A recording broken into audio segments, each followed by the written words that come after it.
Hi folks, welcome to this critique of the workshop that we did in August. Not many participants this month. There was 10 of us in total on the day, I think, and I've only had 3 people submitting. So well done to those those of you that did submit.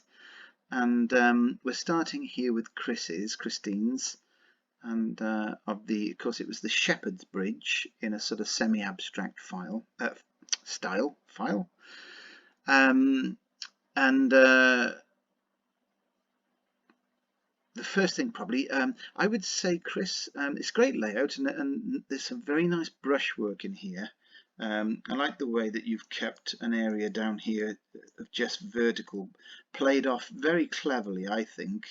Against these more daubed brush marks. I think that's really good because, you know, it just shows that you're thinking about how to break areas up, and that's really important. So yeah, nice sort of vertical thin strokes here, suggesting maybe grasses or even rushes, bulrushes or something like this, to this sort of more daubed, almost pointillist sort of style down here on there. I like that. It's good. It's a good bit of imagination and creativity. The shapes are good here. I think we probably needed a little bit of colour, cool colour, back just above the line there, just to give us a suggestion of some land back there, because at the moment, if you could think of the world that we live in viewed through a pane of glass, okay, imagine there's a huge pane of glass, maybe 50 feet tall in front of us, and when we're looking at the landscape, okay, without what I've put in there, which is like a hint of background in the distance, without that, the world sort of stops at these trees. There's nothing, you know, everything is on the same vertical plane, or very nearly. You know, the bridge here is on at one distance, which let's, for argument's sake, guess is 50 yards away from us. The grassy bank gets closer to us. If I use a different color, you'll see what I mean here, just to show what I'm talking about. The grassy bank is the closest thing to us. So are these grasses here, and the bit of grass bank over here. But where I put the blue vertical line on the bridge, that's another distance, say 50 yards away. And then the distance where the 3 trees are here, and the little tree there, that's a bit further away again. But that third distance is still only no more than a couple of 100 yards away from us, and I think that gives the impression like everything lives on one vertical plane. So by creating depth, as the name suggests, it does create an illusion of depth in your paintings. So that's what I want you to think about, Chris. You can, obviously this is acrylic, so the lovely thing is you can play around with this. I just used a blue, and that's not blue, but I just used a blue to demonstrate. But you could use a pale grey purple, you know, something like that, maybe anything cool. Blue grey, purple grey, will give the illusion that there's a distant, might be mountains or woodland, anything you want it to be, but it'll just give that extra depth to your painting. And one other bit of advice is that consider using a lot more water in your paints, because by using a lot of paint and not enough water, you create very hard edges, okay? And this medium is like every other medium in that sense, whether it's acrylics, oils, watercolor, pastel, you must create hard and soft edges, not all hard edges, okay? A little bit of extra water in the brush would have given you those softer edges, and that probably can be said also for how you're finishing off these shapes here. You know, sure, some of them are going to be a nice dry brush technique because that's the texture you wanted to create, especially in the foreground here. But there comes a point, as there is in all paintings, where you've got to start considering more soft edges as soon as you move into a certain distance, proximity. Start thinking about some more softer edges. So you have to drop the dry brush technique in the distance and use more water. But a good looking painting, Chris. But like I say, I think what I really like, the merit in this is the fact that you've given us, you know, this is lovely. It's sort of what you see a lot in French Impressionism, is the way you've chosen to break up the brushstroke. It's clever, and trust me, a good painting is all about good and interesting and varied brushwork. As I say, it takes seconds to load a brush. It takes a lifetime to actually apply a good brush mark to your canvas. Good. Well done, Chris. So moving on here.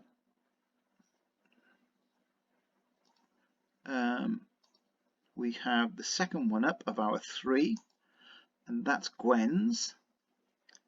So let me just edit this a little bit, folks, because it's taken at a bit of an odd angle. So I just crop it a little bit. It won't look at such an angle. We can cheat. There we are. That looks better. Okay, this has got depth. It's good. Let me just get back to where we were. Let me just save that a second so it doesn't change back to what it was. There we are. Yeah, so this has got depth. You know, I like the hint of distant hills back there. They're a little bit warm in colour. They're nice and weak. They certainly got the right tonal strength. That by that I mean, you know, the amount of water that you've added to your paint. They've got the right tonal strength. They're a little bit warm, but I don't think that matters. I think the tonal strength is more important than the colour temperature. So that's certainly acceptable. What I really do like is the way you've given us the variation. Very creative again in these trees. Look at that. Love those two together. And that little one on its own there. These here coupled up, sort of almost touching, which is good. I like those. I think they're great trees. And then the bridge gives us the impression that this is probably a dry path, a lane, a little road.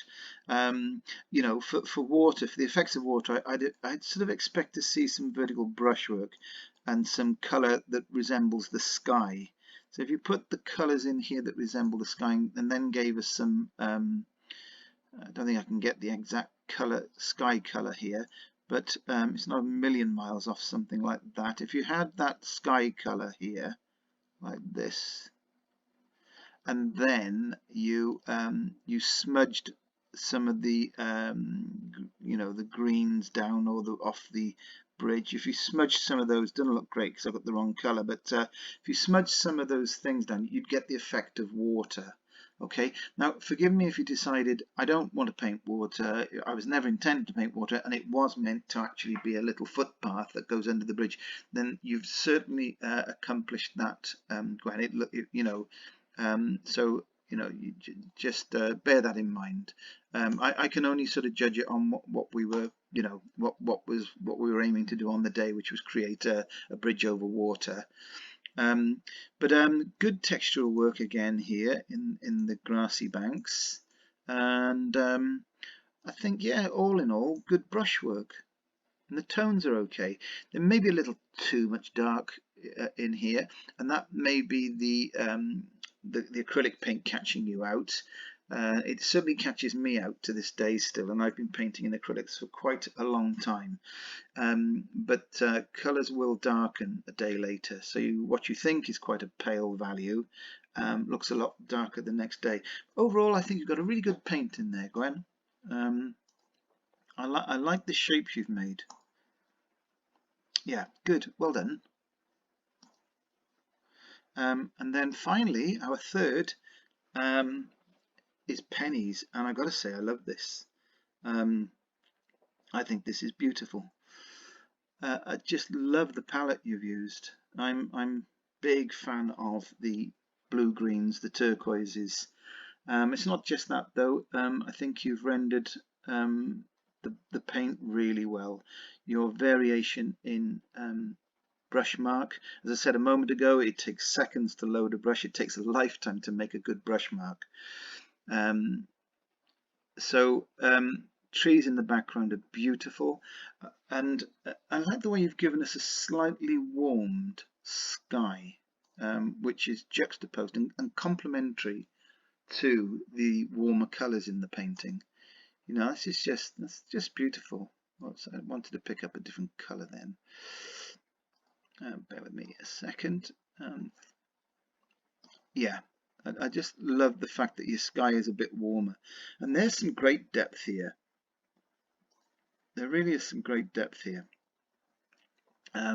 Just the softest of blues back there, slightly heavier blues here, slightly heavier blues again on that line there, that little thin line, really creates the depth and distance. I don't mind the fact that it's different to the photo. I rarely copy a photo myself anyway. I mean, in the original photo, you know, the land here that supports these bigger trees was one long landmass. That doesn't matter, you know.